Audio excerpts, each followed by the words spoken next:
Have you ever taken medical advice from AI or chatbots and followed through? So, not just asking about how you feel, but literally asking if you're having a heart attack or not, or if you should go seek medical advice or not.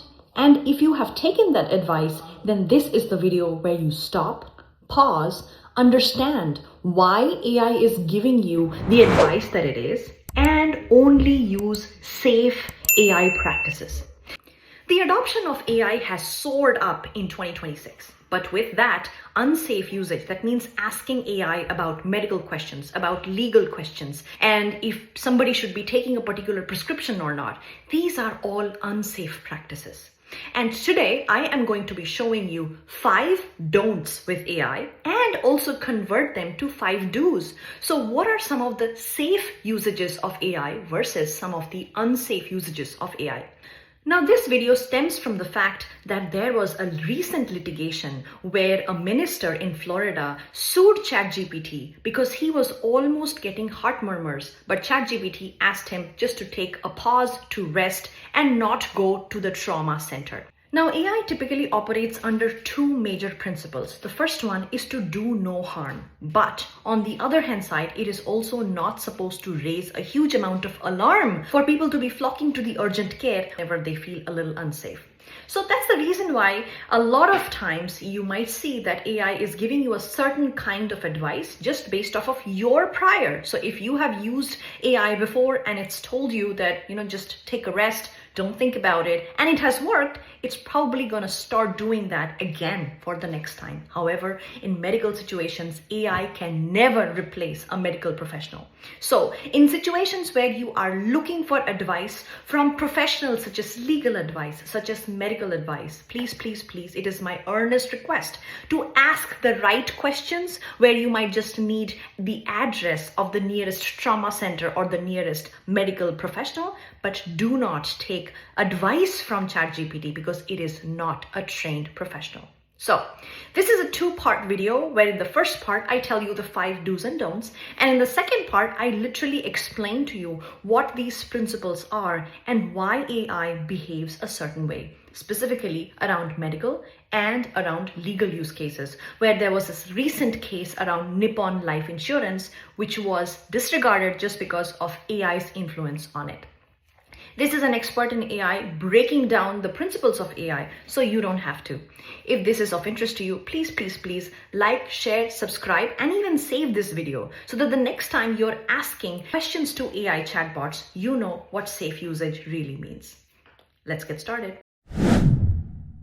Let's start with the 5 don'ts. First, never ask a chatbot for medical advice. So don't ask questions like, I'm having chest pains, but I ate a lot of tuna yesterday.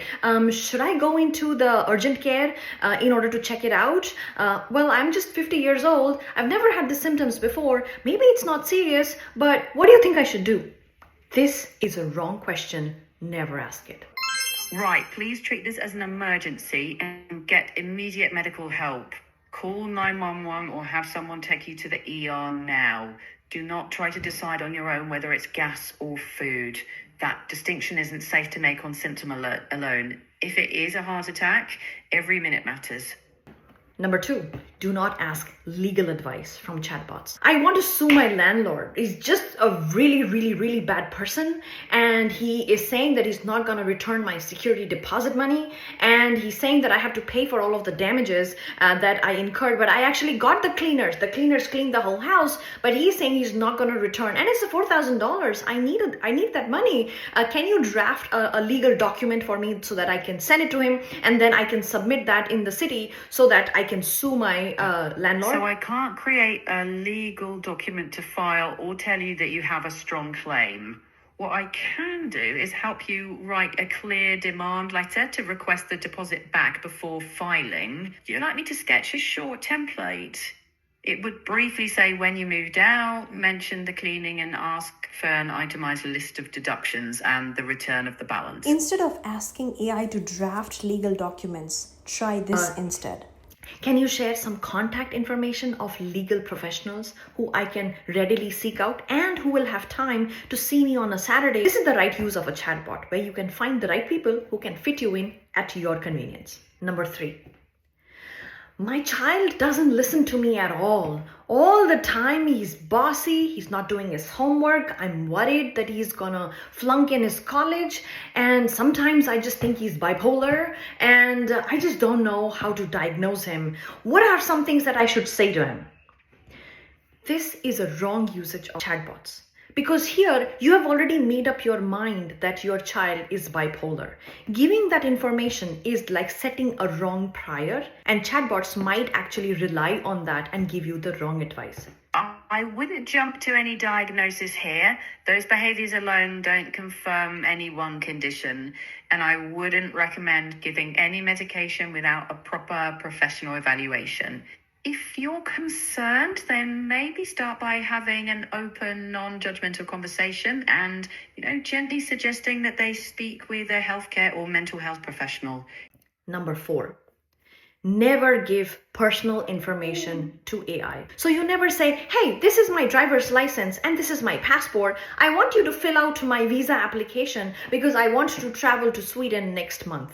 You can share documents for help, but I can't submit applications on your behalf. The safest approach is for me to guide you through filling it out yourself, review for completeness, explain any tricky parts, but not handle your sensitive IDs unless you choose to upload them. If you want, we can walk through the Sweden visa step by step, and you keep control of the final submission. Number 5, don't ask a chatbot to prescribe you medicine. I am on hormonal replacement therapy. It's very intricate. I have to take medicines like 5 times a day. And yesterday I missed 2 dosages. So I'm now worried if I should reach out to my doctor or will this just be like useless panic? Sure, you can tell me the specific regimen and timing, and I can help interpret general guidance and whether to check in with your prescriber. But I wouldn't say just stay home without considering the details.